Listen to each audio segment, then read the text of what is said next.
Live, Laugh, Larceny discusses true petty crimes that may be disturbing to some. Or could be easy listening to all you psychopaths out there. All stories are based on actual events, but details may vary. Listener discretion is not advised.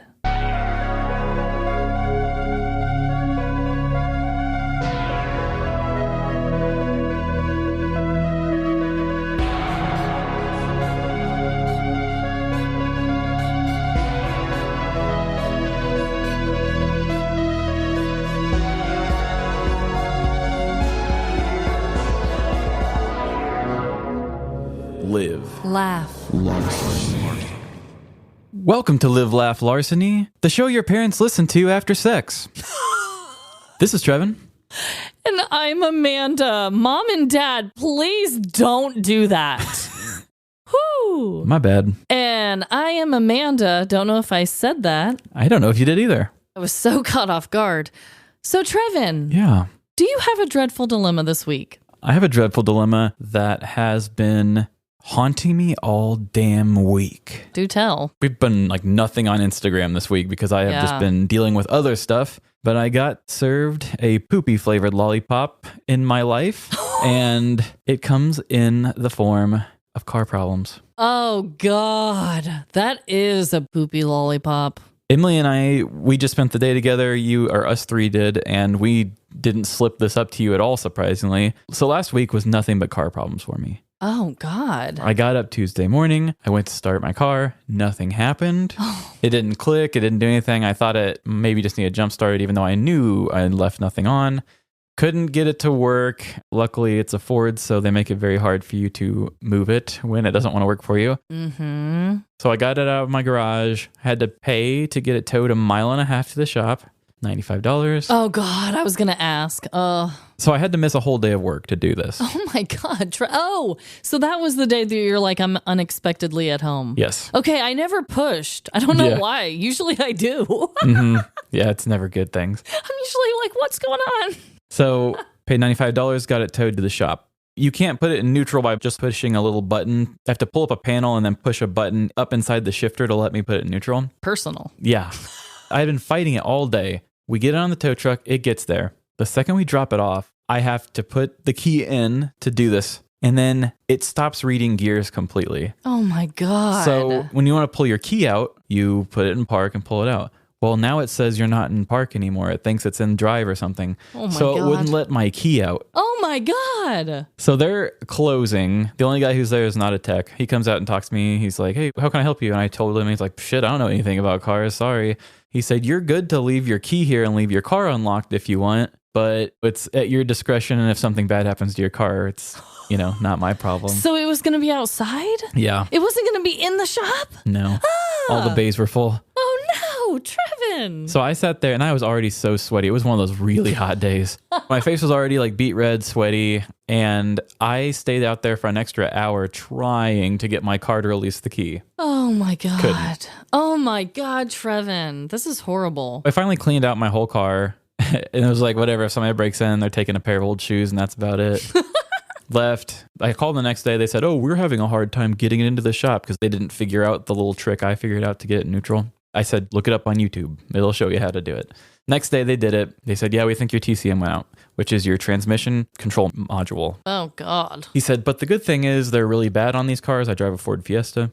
And they said, there's like a recall where you can get one replaced for free. He was like, so this is actually kind of good news for you. I said, but we can't do it here. That has to go to a Ford directly. Oh, my God. So you had to get it towed again? So I had to get it towed again. No. But first I had to get it to a Ford. So I called the Ford close to me and they said, oh, our transmission guy is booked all the way till December. I'm like, well, I can't do that. So I called another one way north and they said, yeah, we can do it Tuesday. Oh. So I towed my car there. $150. But who's keeping track? Yeah. I said, they think it's this TCM issue. I hear that it's pretty common. He's like, oh, yeah, it's common. He said, but that part, since COVID happened, has been on like national back orders really bad. They need these for when they're making new ones. Okay. So I guess it's like every time they make 5, 4 go towards new ones and like 1 goes towards people who are on the back order list. Yeah. So there's been stories of people saying, oh, my car sat in the shop for 4 months before the part came. Oh, God. Either be a 4-month problem that's free or a very expensive something, but I can at least get it back. What are you driving then? You see, this was a funny thing too, because I was going to say, not very perceptive, because you walked right by that car. Okay, this is a big fault of mine. Mm-hmm. I am the least observant human being in my whole entire family, okay? Yeah. My 1-year-old is more observant than I am, but go on. There's a gray Honda in my garage right now. My friend at work has a spare one, but he said you can drive it. So oh, that's nice. I've got that. My goal is see what they say Tuesday, and if they say it's that, I'll just say, hey, will you guys buy this off of me? Because you guys have the resources to take care of it. Nice. So Daddy's getting ready to take on a car payment because I'm going to get something new. Yeah. You need AC. My God. You have gone how long without AC in your car, living in the Midwest? 4 or 5 years? No. I've had the car for 8, and I think I've had more years of no AC than with it. One of our listeners actually sent me a DM because I had let it slip in one of our episodes a couple months back, and I had just said something about not having AC, but you didn't make a big deal about it. It was just in passing. And they had said, Trevin, you still didn't get that fixed? Like, I got listeners that are saying, what's your problem? Listeners, I'm with you. What is with this boy? He's torturing himself at this point. It's true. Well, that's dreadful, Trevin. Boy, is it. So mine have been very, very lighthearted lately, but mine right now, I was feeling like a really bad friend. I was in my shower and I was looking at all my different aspects of life. You know, wife, friend, mom, business, all these different areas. Okay, and I was looking at all of them. And I felt like none of them were fully where they needed to be, but there were definitely some that were higher than others, okay? Are you saying priority-wise? Just where I was succeeding at. Oh, you're really kind of doing like self-assessing. Yes. Yeah, okay. And I've never really done this before, ever. But I was looking at all of them because within the past couple years, I've realized that my life is never going to be perfectly balanced. It's not. Yeah. Ever. And I have really embraced it. But here's my thing. Whenever I see an aspect really struggling, I just have to remember to kind of rebalance that weight. There's always going to be something that has to come above something else. Yes. And that's just what it is. But I need to do a better job at making sure that at least things go through the rotation and that everything gets some love. The thing I was feeling the best at was mom. I feel like I've been a really good mom lately, honestly. Oh, you're so present with your kids, for sure. Well, there's sometimes, though, where I haven't been. There's been times where I've been really hustling on a project and being like, okay, kids, whatever. Okay, I gotta go. Or really preoccupied with stresses. But lately, I feel like it was really important for me to just gather my shit a bit in that department. But I was like, you know what? You're really killing it there. But like every other department kind of sucks right now. Mm-hmm. But the friend one was basically non-existent. Yeah, podcasting and being a wife and all that wasn't being super productive or good either.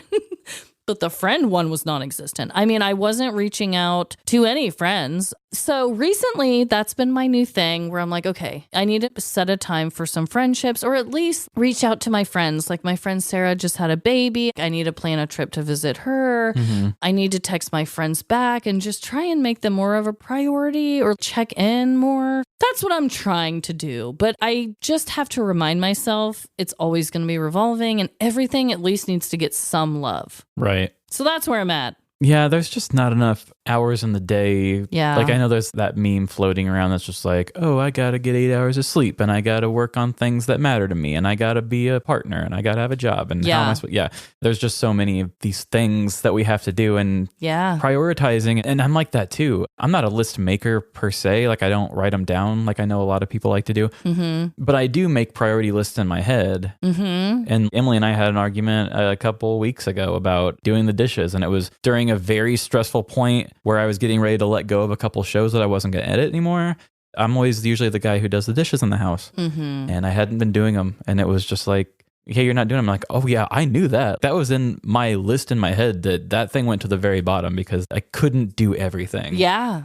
With you, I just feel like you're floating a bunch of subjects around in your head and, yeah, like you said, putting them in the rotation. Yes. I kind of visualize it in a way like that as well. That's exactly what it was. I just felt like my kids really needed me during this really big transition. And so I was like, okay, you're doing that. That's great. You're getting up early, getting the kid, you're doing the pickup drop off line.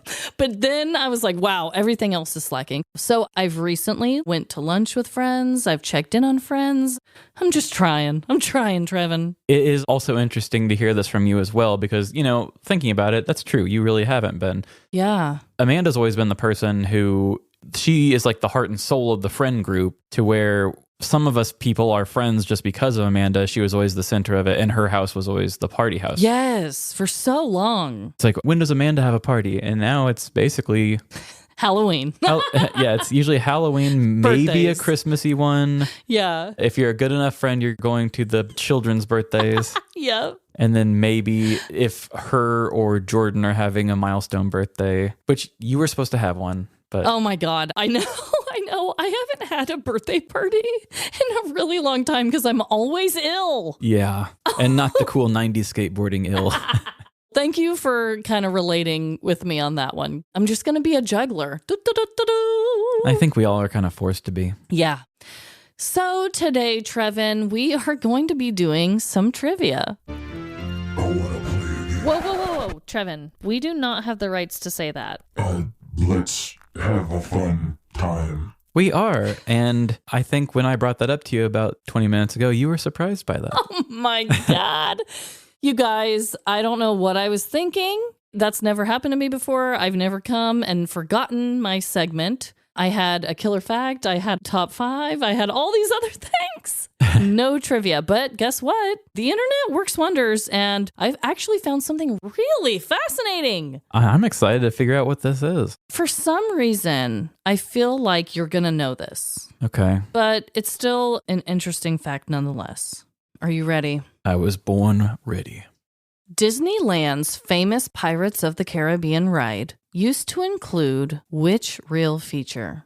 Was it A, real guns, B, real skeletons, or C, real gold coins? B, skeletons. Oh my God, damn it, I thought you would know. Well, guess what, guys? He is correct. Have you rode that ride? I've never been to any Disney World or land in my life. Holy hell. Closest to Disneyland is seeing Wreck-It Ralph in theaters. Oh my God. Well, let me tell you a little bit more about this, okay? Okay. So there was a really good article on facts.net. Whoa. You don't get that URL on accident, okay? Precisely. So the engineers from Disney took one look at the fake skeletons that were initially brought in and thought that they weren't creepy enough. Couldn't you just put some aging oil on it or something, or stain it with tea? Paint it. You could dye it. You could shine more dramatic light on it. Yeah, we have ways of making it work. I mean, you guys are Disney. You are supposed to make things that are not alive come to life in front of our very eyes. That is the magic of the movies. Come on, Walt. This might be because prosthetics in the 1960s weren't as convincing as they are now. Okay, fair. Okay, yeah. Maybe I'll have to find some pictures and actually look at this. But to offer a more authentic experience, Disney engineers enlisted the help of University of California, LA Anatomy Department for real skeletons. The article goes on. Gradually, they replaced these real skeletons with fake ones, but many believe that real skeletons remain in the attraction. Oh, so they don't even know. So nobody knows. I mean, are people going up and actually testing to see if they're real bones? Probably not. You know how all the classic movies have those hidden messages in them and all that shit? I could see them being like, let's leave one of these real ones in here in the back or something. You know? Creepy. It's all the people who step out of line at Disney. Oh,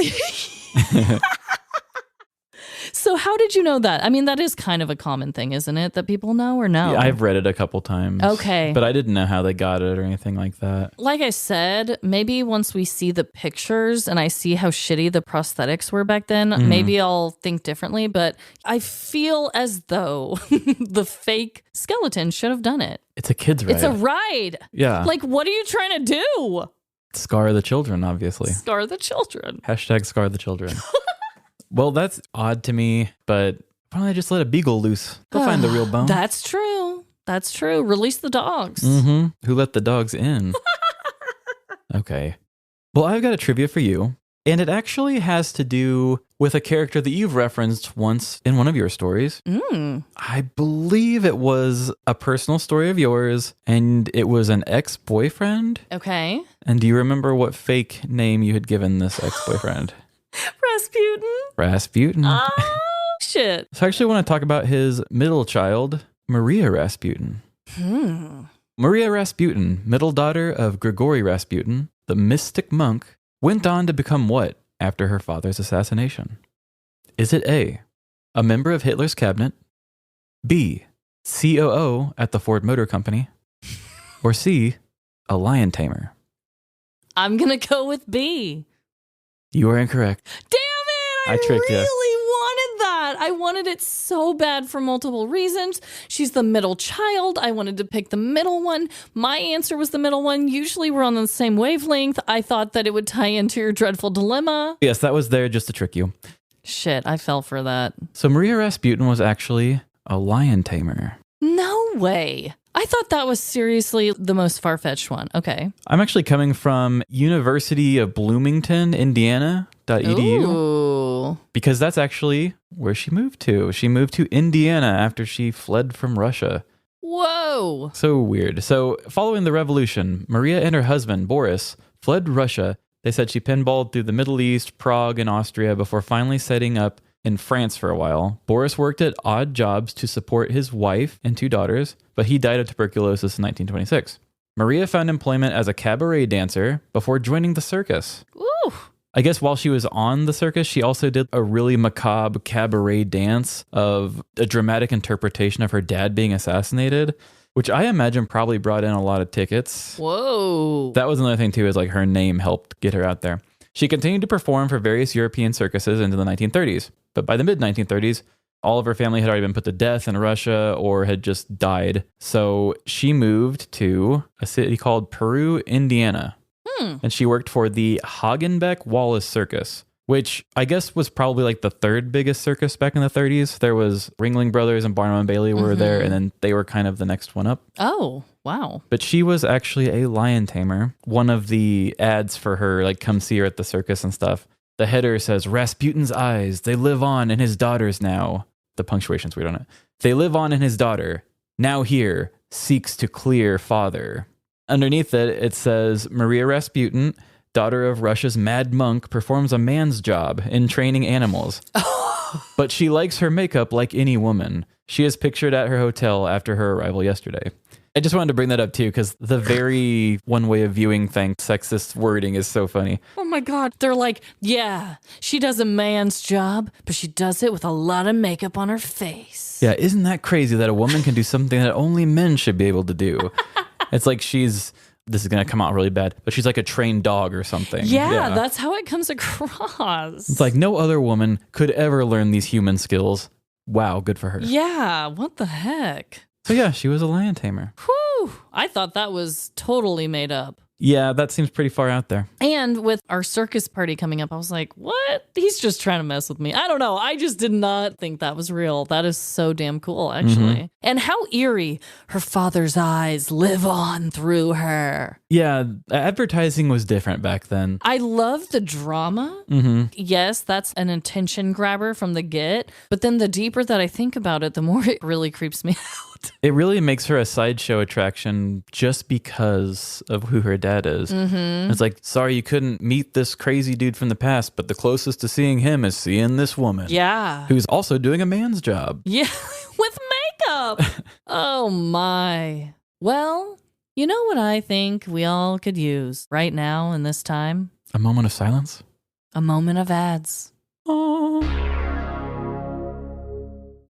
Hey, Doomed Crew, Amanda hopping on here to tell you guys about a podcast that Trevin and I both love. 3 Spooked Girls is a twice-a-week true crime and paranormal podcast where they discuss a wide variety of topics, such as the Stanley Hotel, Japanese ghosts, Casey Anthony, Ed Kemper, Tamla Horsford, and more. every Monday, then return every Thursday for a mini-sode from their Stabby Snippet series, a true crime case told by Jessica or Tara. Along with the facts and advocating for the victims of the cases they cover, the ghouls also bring laughs, themed drinks, and scares. Join 3 Spooked Girls anywhere you get your podcasts. Follow them on social media under the handle 3 Spooked Girls. And follow Tara's TikTok for bite-sized content of cases and spooky topics at spooky_sleuth. Bye! We are back, and I am going first this week. And Trevin, I am excited to say that I have a listener story this week. This email was actually sent in the month of May. A long ass time ago. Long time. So clearly, I just wanted to point out, sometimes it takes us a minute to get to listener stories. Honestly, this was one that I don't know how we both missed. I honestly don't know either, because it was around the time we did our listener-only episode, and we were like, send those bad boys in. And then somebody did, and somehow we were like, oh, sorry, wasn't checking the email after we said we would. Yep. That's pretty much what happened. Exactly. Life keeps happening too, though, but still. So before I tell the story, though, I do want to read just the beginning of this email. Hey, Trevin and Amanda. My name is Joy. I have a story for your podcast. Actually, several stories, but I will start with this gem. I attached some of the day's pictures at the end that you're welcome to use. Which, pause the That's email. way to your heart. Oh my God. You sent me attachments that go along with the story. Holy hell, I love you. Mm-hmm. This girl loves visuals. I do. Continuing on with the email now. I grew up in Maryland, but have lived in the Kansas City area since 2013. I just discovered your podcast last month. It's a great, lighthearted escape from my normal true crime podcasts. I've been binging it and have enjoyed every episode. The whole idea of this podcast is brilliant, and I can't imagine anyone else who could pull it off better than the two of you. I know, like, thank ya. Oh, yeah, that's the end of the email. But thank you, Joy. Oh my God. She said that I could use her name. She said that I could use the pictures. I didn't realize she was local. Yes. You know, I really need to follow up with Joy and be like, hey, where did you hear about us? I'm curious. I feel like we don't have much of a local presence, but... I know. A brand new local? Okay. Everyone's welcome. Everyone is welcome to join. So without any further introduction, here we go. Oftentimes on our show, we discuss how to become a petty criminal. You can expose your bare ass while riding an ATV down a busy highway. Look at those cheeks. You can mail cat shit to the jobs that didn't hire you. Or you could take the chill route and ingest a large amount of marijuana gummies before driving a large bus full of people. Next stop, Mars, man. But there haven't been many opportunities for us to explain how to avoid becoming a petty criminal. Well, today, that is all about to change. Joy was a 19-year-old young woman living in Maryland during the summer of 2010. She had just completed her first year of college and was doing well. She had earned a reputation for being the perfect student. However, she wasn't scared to push back against authority when she felt an injustice had occurred, especially if a professor gave her an unfair grade. Well, I give you an F as a teacher. Joy was feeling like a grown-up, as she had recently gained her personal training license and was dating her dream guy from college. Hey babe, I'm so dreamy. Her love-struck heart continued to yearn for the day that they would see each other again. But for now, they had both returned home for the summer and remained long-distance lovers. So what are you wearing? Arriving back home, Joy was greeted by the familiar vision of a full driveway. Her family always had more vehicles in their possession than other families. This was because Joy's dad was an extreme bargain hunting fixer-upper who was always looking for ways to turn used items into something new. It wasn't just old cars he'd fix up. He once dumpster dove in order to salvage a fancy mattress for Joy. The only downfall were the large cuts in the fabric left from a blade of some sort. Her dad was always surprising the family with items from his office job when the company would get rid of or replace something. Some of the items included in these hauls were an inkjet printer, a spinny office chair, and his most recent score, boxes and boxes of free carpet squares. His company was replacing all of the carpet in the building, but Joy's father couldn't understand why. The old carpet looked just fine to him. He had previously owned his own carpet cleaning business back in the 90s, so he knew a thing or two about good carpeting. There was short carpet for heavy foot traffic areas, thick padded carpet areas for families to play, and long shag carpet for, well, shagging. The type of carpet the office used was low-maintenance carpet squares that fit together seamlessly, no matter the size of the space. The carpet was valuable, and he had to have it. The building manager agreed to let him take home some of the soon-to-be discarded carpet squares, and soon, his family was filling up the back of their beige 1990-something Dodge Grand Caravan, nicknamed Bertha. In order to fit as many free carpet squares as possible, Bertha's 2 back rows had to be removed. And because of the extra weight, the spare tire under the back of the vehicle also had to be removed from a cable and metal hook hanging from the undercarriage. Joy's dad had big plans for their new carpet. The family storage unit and utility sheds were due for a makeover. And although everyone else in the family found it to be absurd, he desperately wanted to carpet all of the bathrooms in their home. Despite the protests from the rest of the family, and the obvious fact that her dad's office carpet squares most certainly did not match Joy's mom's bathroom decor, he assured them it would be worth it to never have to walk barefoot on the cold bathroom tile again. But before Joy's family embarked on their carpet renovations, Joy and her 17-year-old brother, Aaron, were planning a summer day trip to New York City. Tagging along would be their mom and Aaron's best friend, Ricky. Ricky was like a second little brother to Joy, which meant double the laughs and double the trouble. I'll shoplift if you do. Their mom wasn't like a regular mom. She was a cool mom who everyone loved having around. The crew had been assembled. Now, they just needed to plan transportation. They decided the best route would be to drive from Maryland to Baltimore, then take a commuter bus to New York City.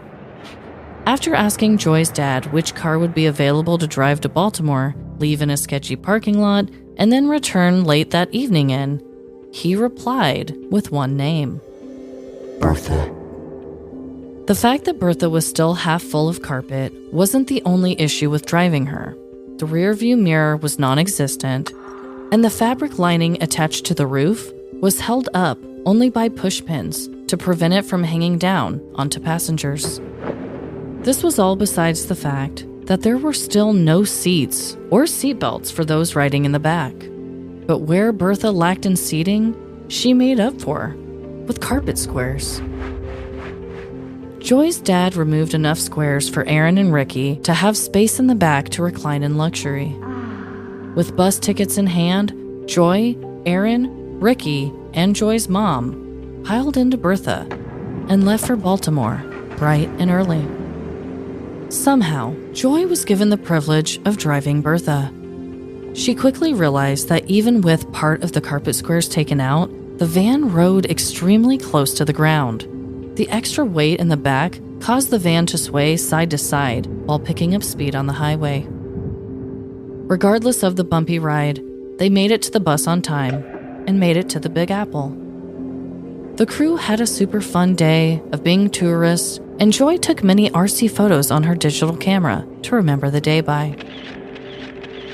After a busy day, the bus delivered them back to good old Bertha late that evening. Joy hopped in the driver's seat, her mom called shotgun, and the boys jumped in the back, lounging semi-comfortably on the carpet. Joy took off down the highway as the riders reminisced about the day and told jokes to stay awake after the long, exhausting day of fun. Knock, knock. They were all eager to get home, But Joy refrained from speeding too much. She knew she couldn't afford a speeding ticket and didn't need any extra attention on their non-regulated ride. The back of the van swayed wildly as they drove, causing Aaron and Ricky to work hard at keeping their balance atop of the carpet squares. They laughed at the scenario, knowing what a ridiculous way this was to end a great day. But just as they began to relax a bit, the van was illuminated with red and blue lights. They were being pulled over by the police. Joy and her mother yelled for the boys to get down and hide, Duck, bitches! as they each buried themselves underneath and in between the boxes of carpet squares.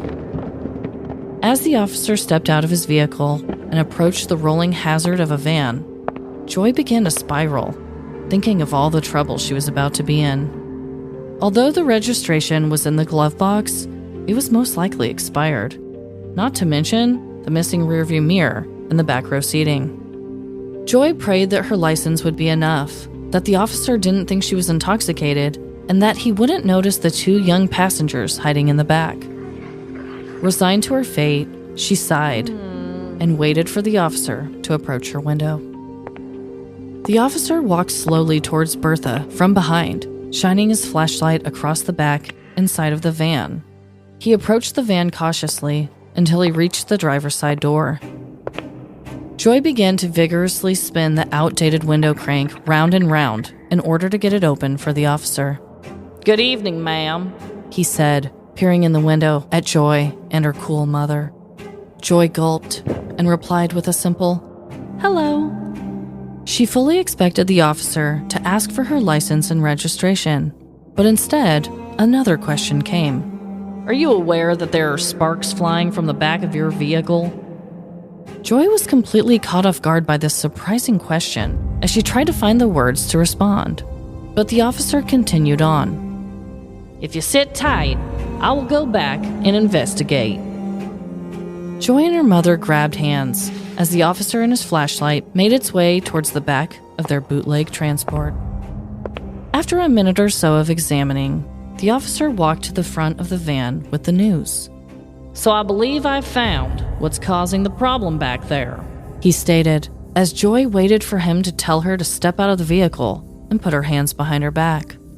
There's a small metal hook hanging by a cable under the rear of your van back there. I guarantee a metal hook bouncing off the pavement at high speeds like this could very well cause sparks to fly. I reached underneath and found a place to secure the hook, so it shouldn't drag anymore.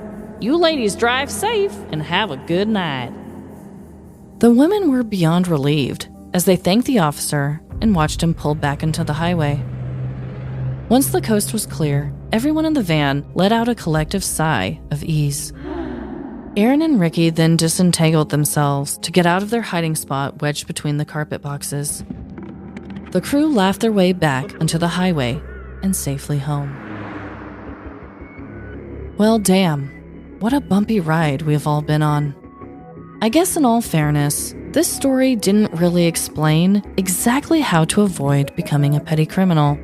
In any other world, I'm sure the officer would have noticed at least one of the hazardous features of Bertha, and this is the time they just got lucky. But in my opinion, there was a far worse crime committed not long after this one.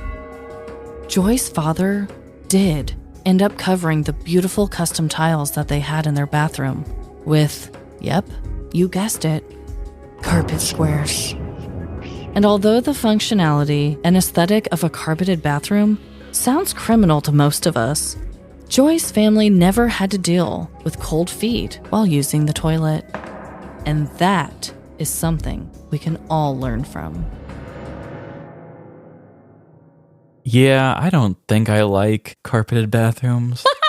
Most people don't. And honestly, I had 3 follow-up questions. I think it was like, give me a backstory of who you were as a person. And then the other one, her brother's name is spelled A-R-O-N. So I wrote her and I was like, is his name pronounced A-Ron? I put it in little quotes and spelled it like A-Y-E-R-O-N. Hey, Ron. Yeah. Or is it just pronounced like Aaron? Anyway, she wrote back and she's like, actually, it's pronounced just like Aaron, even though it's spelled like Aaron. My parents don't like extra unnecessary letters and names.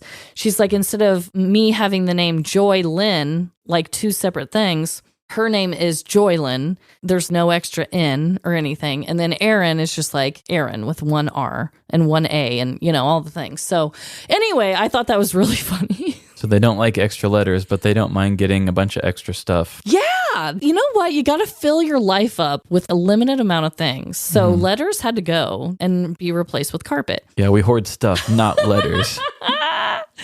And then the third follow-up question was obviously, did your dad actually carpet the bathrooms? And he did. I've been in a couple carpets that are that higher pile, and I always think that's so weird. Like, if you were going to do something kind of like that shitty rug that I use for my computer area or something like that, where it's super not real thick, I guess, it's better. I still don't love it. But come on, I'm never going to want a carpeted bathroom. I'm never going to want that. I just think of poop particles in the yarn or the fuzz and the fur. No, it just sounds like moisture and carpeting and poo-poo particles. Yeah, that's what it sounds like.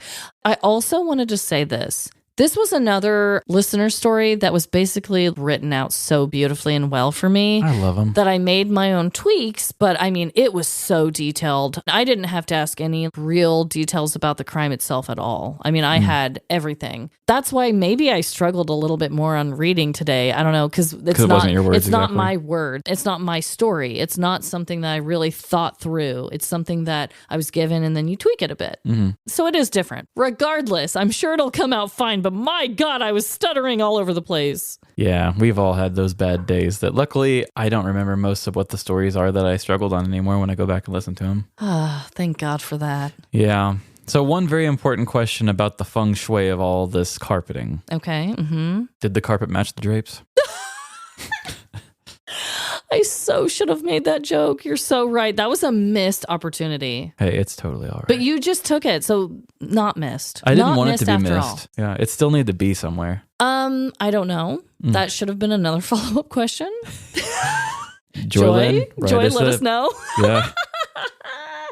I do like the question about the carpeted bathrooms, though, because I've seen very few in my life, but I've always been kind of weirded out by them. Yeah. Write us in. Let us know what your thoughts are on carpeted bathrooms. Do you have one? Did we offend you? Or do you know a weirdo that has one? I'm just curious. I don't think they're very common anymore. I do not think they are common at all. My childhood best friend had one in her home when we grew up. I remember that.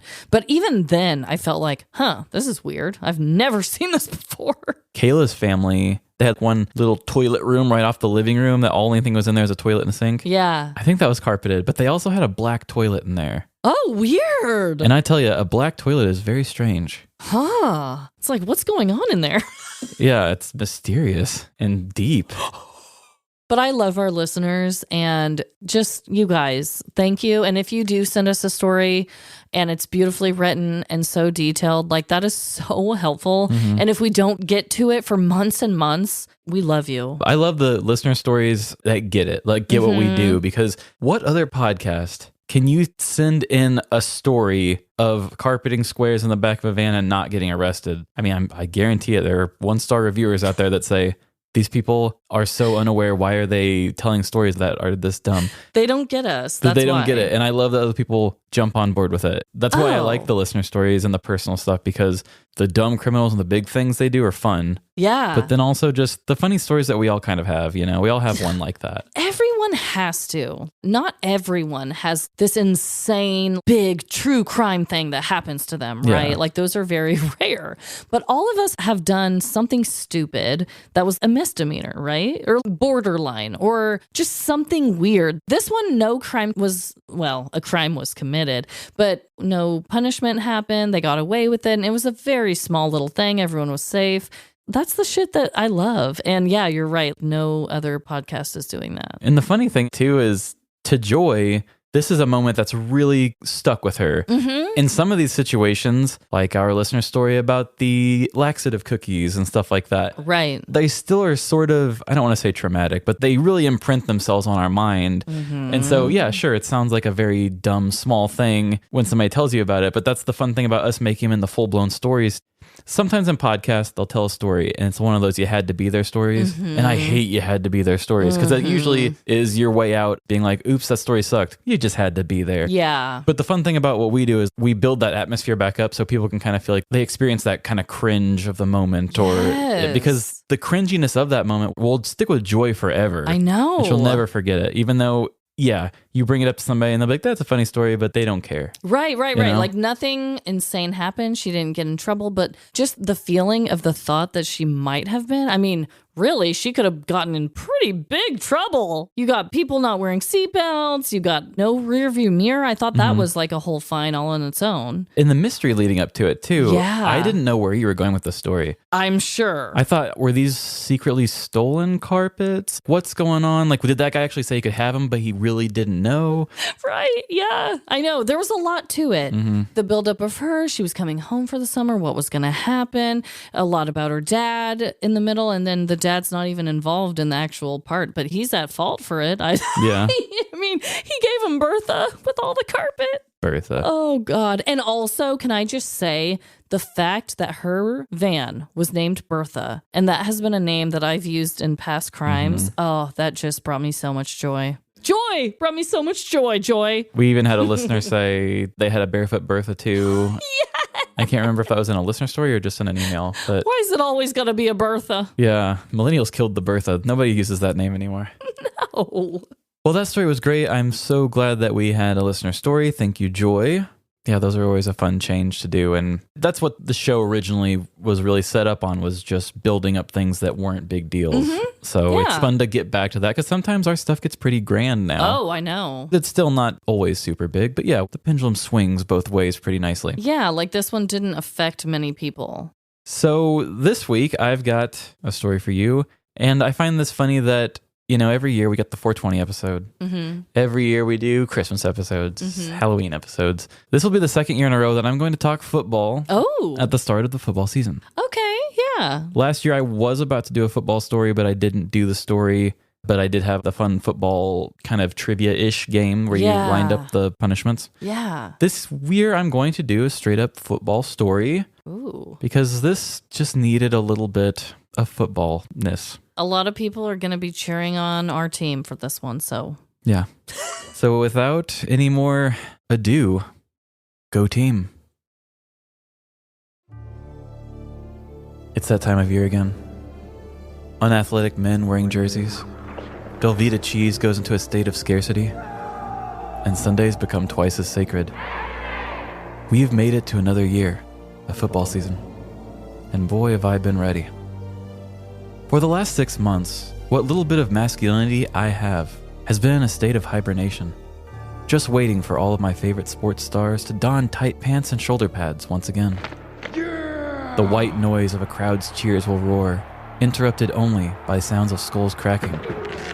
And we will all be force-fed ads about beers, trucks, and boner pills. This is a chance for unimpressive men to attach their self-worth to the accomplishments of actual hard-working men. Fans of winning teams have a chance to puff out their chest and feel superior to others, while fans of losing teams, well, they can blame their team sucking for why they haven't achieved their personal goals. Can you guess which I am? Go Chiefs. But enough about the game itself. I want to talk about the main event of this sports ball ritual. The thing that makes it easier for every partner and parent that isn't actually interested in what's happening on the TV. Football food. Oh yeah, mama. The cheese. The grease. The multiple desserts. The carbs. And the drinks. Apps on apps on apps. The main course before the main course. And one bottle of Pepto-Bismol with the weight of the world on its shoulders. If you ask my mother, my sister, or Emily what's the best part of football being back, they would hands down say, the football food. My mom may actually say that her favorite part is seeing me more often, but that's okay. Who can blame her for that? Football food is a chance for Americans to be the most American they can be, mindlessly consuming while watching ads for the next thing they will consume. And how much you consume is emotionally driven by the way you experience what's on the screen. Did your quarterback get a boo-boo, causing him to sit the rest of the game out while your defense is giving up a ton of points to the opposing team? Damn it! Then get up there and have a second plate of salted nachos covered in cholesterol, you sad sack. How else are you supposed to cope with these emotions? Is your team completely dunking on a weaker opponent and breaking records for how much you can rub it in another team's face? You gonna cry, little baby? Then throw 2 pieces of cake into a blender with ice cream and Bud Light. This calls for a celebration. And when it's all said and done, whether your team wins or loses, you can take your hurt tummy over to Facebook and make a status about how these athletes are paid too much and what they do isn't all that impressive. Even though typing that paragraph was enough to leave you winded. As you can see, I have some thoughts and opinions on football food.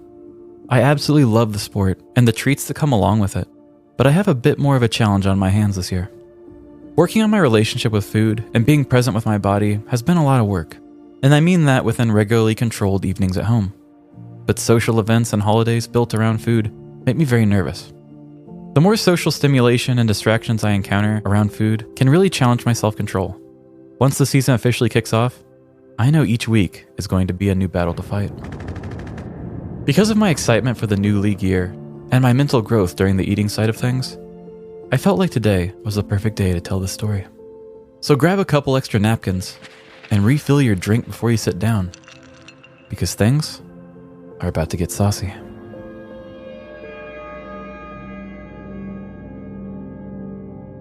Vera was a 66-year-old food service director for the Harvey School District in Illinois. With her background in health and a great knowledge of balancing finances, there was no job better fit for a woman of Vera's skills. She planned out the month's menus for the school, took count of what dishes were most popular, and worked to give the kids and faculty more of what they wanted. Not only was the health side of things a passion for Vera, but she also just loved the people. Each morning, she was greeted by students that she didn't even know by name, but by favorite lunch of choice. Stromboli Steve would hold the door open for her. Principal Pepperoni Pizza parked next to her at the parking lot. And the janitor she knew only as Turkey Sandwich would always leave love notes on her desk. Your floor isn't the only thing that's wet? She was the queen of the district, and everybody wanted to be friends with Vera. But in 2020, things took a sharp and drastic turn. Cases of COVID-19 began to rise as things turned into a full-blown pandemic. In no time, students were taking laptops home, and teachers were learning how to log into Zoom. The classroom went from being a sacred place of study to an abstract space on a computer screen, connecting children from the comfort of their own homes. Of course, for Vera, remote learning wasn't a problem. Her job was still necessary, as the school continued providing breakfasts and lunches to students. But it was pretty difficult to maintain the high status she had before, with everyone being in lockdown. Even if she did choose to work in her office, the only person in the building would be Turkey Sandwich, staring at her from a distance and breathing heavily. Because of this, Vera's life as a social butterfly was put on hold. She was an extrovert forced to live the life of an introvert. Like so many, Vera had to find ways to socialize in a world shut down. She tried everything: Zoom book clubs, live stream Zumba workouts, and meal of the day food photography groups on Facebook. Each one gave her a bit of a social thrill, but they ultimately didn't fulfill her. Reading books was terribly boring. Zumba made her living room smell like a gym. And the lighting in her kitchen was so bad, members of the Facebook group just sad reacted all of her submissions. Although modern technology was helping many people of the world connect during this trying time, it was doing no favors for Vera. All hope seemed lost until a late July phone call changed everything. Vera looked at the caller ID of her cell, seeing that it was Principal Pepperoni Pizza. She answered cautiously, bracing herself for what work matter this must be related to. Hey Vera, it's Principal Hank. I know things have been tough, and we aren't going to be starting the school year in person, so I figured we could find a way to help us all connect. Principal Pepperoni Pizza said. The prospect of staying social with people who already looked up to her was music to Vera's ears. She excitedly responded, Yes, I would love to. What are we doing? I'll send you an invite to your email. We are all going to start a fantasy football league. the principal exclaimed. Oh dear, Vera reacted. I don't know anything about football, and I've never had a fantasy in my life. Principal Pepperoni confronted his service director. It's easy. All you have to do is watch football games and shit-talk your friends by finding fresh ways of referencing male sexual organs. It's a blast. A bit skeptical, Vera agreed to join. She went over to her home computer and opened the email from Principal Pepperoni Pizza. In an instant, her screen was overtaken by NFL-branded content in a font style that one could only describe as manly. A random Fall Out Boy song played, as highlights of macho men in helmets played in a mini video player at the bottom of her screen. Welcome to the Fantasy Football League for men with big wieners. The page header read, with a Join Now button below. Vera joined and was immediately teleported to the league's homepage. There she saw a message board compiled of all of her favorite coworkers using dick jokes to put each other down. "Prepare to get spanked by the Board of Education," the principal typed in all caps to the timid school counselor. "Try that shit in my house and I'll put my balls on your dinner plate," she typed back, asserting her dominance early. Vera jumped headfirst into the online word brawl, telling Principal Pepperoni that his willy smells like old cheese. Notifications of laugh reacts appeared on her screen, as everyone loved her dick-related diss. The principal even sent her a direct message saying, "You're a natural, Vera. That's how you play fantasy football." Throughout the next week, Vera prepared herself for the upcoming season. Sunday was the big day, and everyone was going to Zoom watch football together for 7 straight hours. "See all you dinky winkies Sunday for the Zoom meet. Don't forget your football food," the principal posted on the public board. Vera gasped in horror. The football food. She had spent so much time studying players' projections and looking up the word penis in a thesaurus that she completely forgot to prepare the food. The only thing she was planning on eating was some oatmeal. But spending the last week in this machismo world of football and dick measuring, she knew size mattered, and a bowl of hot wet oats wasn't going to intimidate anyone. She put on her face mask and went to the store, only to find that all of her local grocers were sold out of football food. All she could do was go back home and think of ways to add some masculinity to her oatmeal. But just as she was considering throwing a hot dog in her oats for a little phallic spice, she heard a notification pop up on her work computer. Vera's new online social life had put her job on the back burner. She still needed to finalize the menu for next week's lunch. Logging into her work computer, she brought her mouse over to submit the lunch and breakfast orders. But before accepting the charges, she had a very curious idea. She had been making lunch orders for her district for years, but she never checked to see what football food the company provided. With a hunger in her gut, Vera typed in chicken wings and was amazed at the results. Not only were they in stock, but they were overstocked. Unlimited cases of chicken wings, all for the taking. With her connections, it wouldn't be hard to order one case and take it off the truck for herself. In an act of pure football food desperation, Vera added a 40-pound case of 300 chicken wings to her work's cart and finalized the purchase. The hijacking of the wings was easy. She waited alone at the school for the delivery, signed for the order, and put the case in her car once the food truck left. A few hours later, Vera logged into her fantasy football Zoom call, surrounded by mounds and mounds of fried flats and drumettes. She was the wing queen. "That's a lot of wings you got there, Vera," Stromboli Steve said, astounded at the 66-year-old's appetite. "Thanks. It's the only way I can keep this huge hog in my pants fed," Vera responded, showing everyone that she came ready to play some fantasy football. Vera's first Sunday was a blast. She ate way too many chicken wings and had a good time making fun of the weaker people in the league. It couldn't have gone any better. But as the next week came around, she faced a similar situation at the store. What started as a one-time only chicken heist had become an every Sunday ritual. As the season went on, she began adopting wing meals for Monday and Thursday night games as well, until she had developed a full-blown addiction to the chicken. By the time the season had ended, Vera couldn't quit. She had worked her way up to 2 packs a day, even finding ways of making cinnamon roll flavored chicken wings for breakfast too. The school year ended, and Vera's regular chicken wing orders for school lunches became summer school lunch orders. With her connections and the different excuses for why students need food, Vera would never have to pay for chicken again. Unfortunately for Vera, the stolen wings caused her to fly too close to the sun. After a year and a half of this magnificent lifestyle, she met her most formidable foe, not in the form of a fantasy football opponent, but in the form of an audit.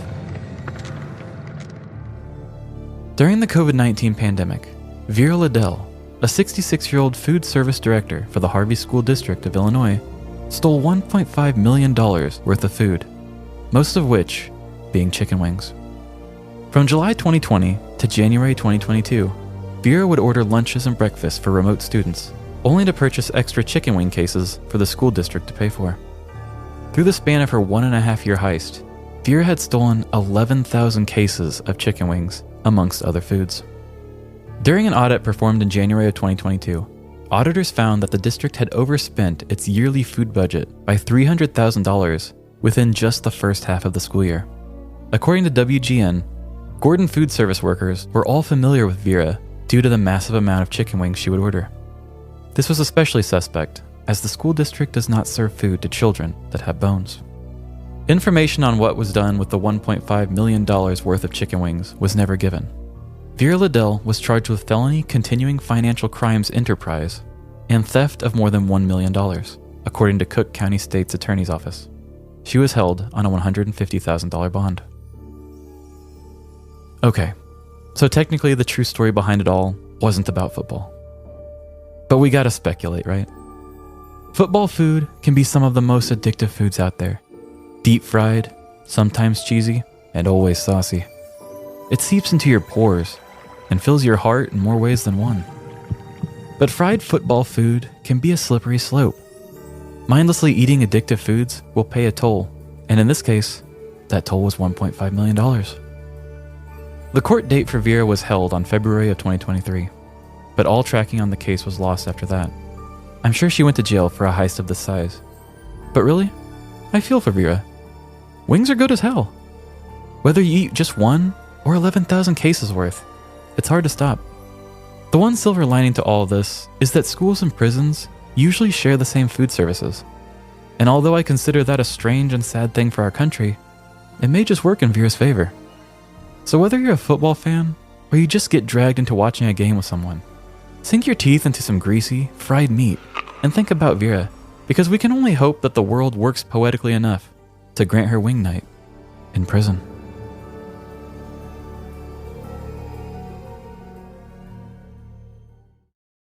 That is so many wings. Isn't that ridiculous? When you first said she placed her first order of 300, I was like, whoa, that's a lot. Right. And then when it just kept growing and growing and growing, my mind is blown. What the hell? Okay, like I said, articles do not say what she did with them. 11,000 cases in a year and a half. They liked to point out that it was a kind of low-income district, so a lot of the people didn't have a lot of money. I don't know, maybe she was keeping them for herself and literally eating them for every meal, maybe even donating them and giving them to kids around that didn't have money because it's a very low-income area. But again, they don't really say. I will say that it felt like the news articles wanted to say something, but they weren't saying it. I think they just wanted to straight up say this place is poor, I think is what they wanted to say. But they didn't really straight up say it. So I can't say that she's a hero, because I don't really know. Yeah. Was she doing? But maybe. But I will say that it is very strange that you work a school.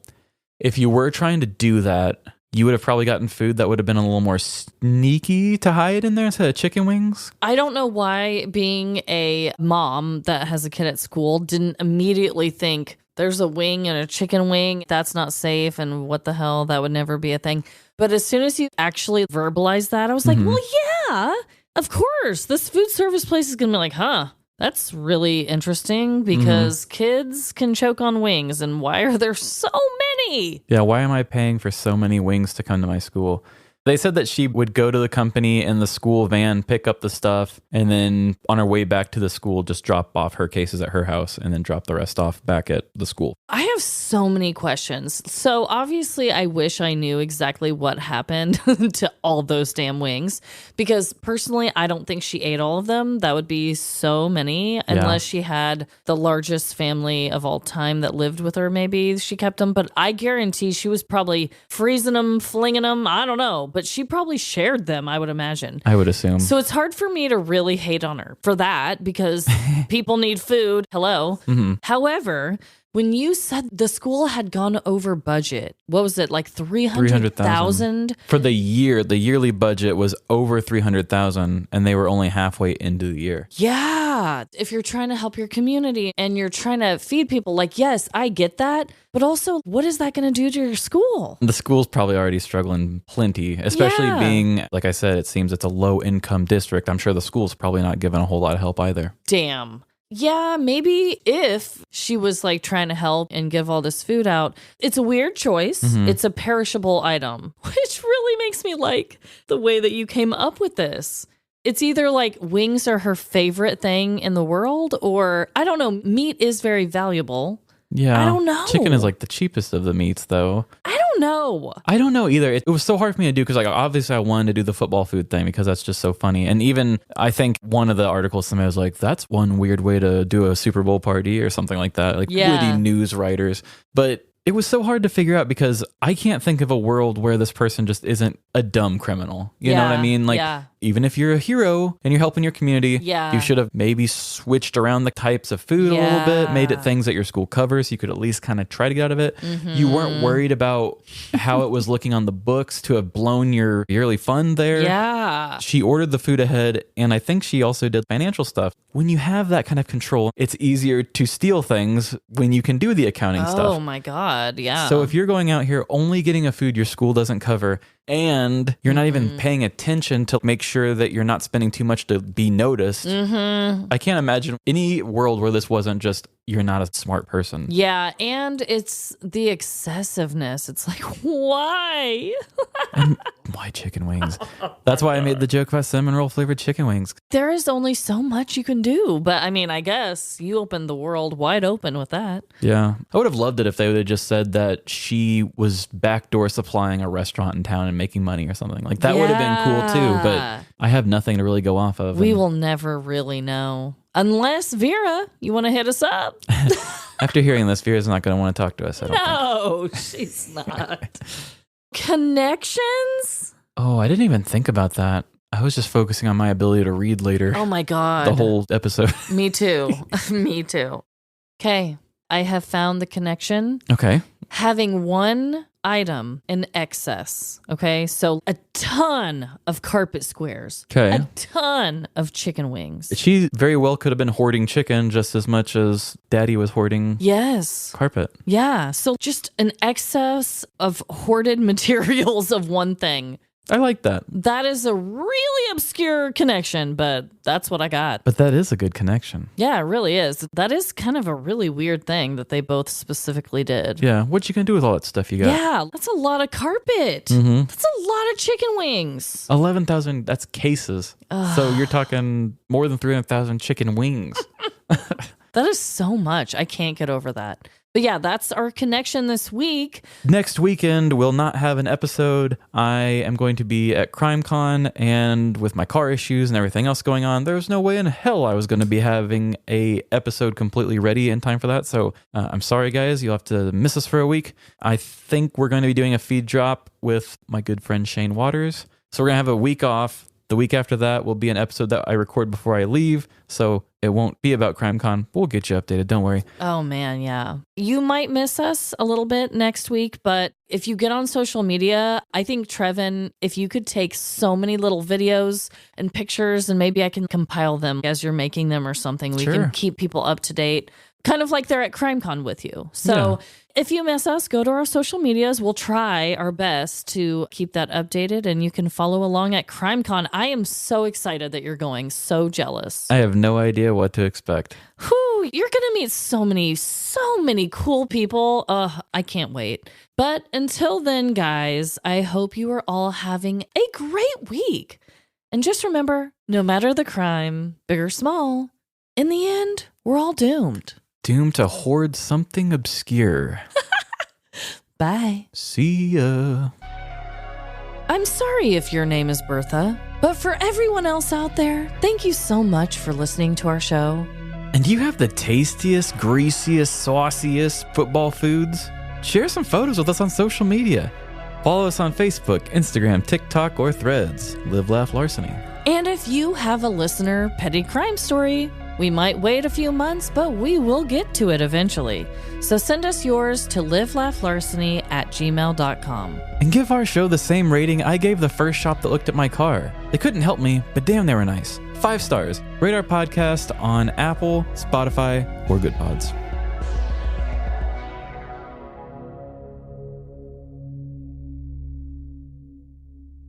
Share some photos with us on social media. Live, Laugh, Larceny at Gmail. Wait a minute. Nope. Follow us at Live, Laugh, Larceny. Holy shit. Okay. Follow us on Facebook, Instagram, Facebook. Oh my God. Oh.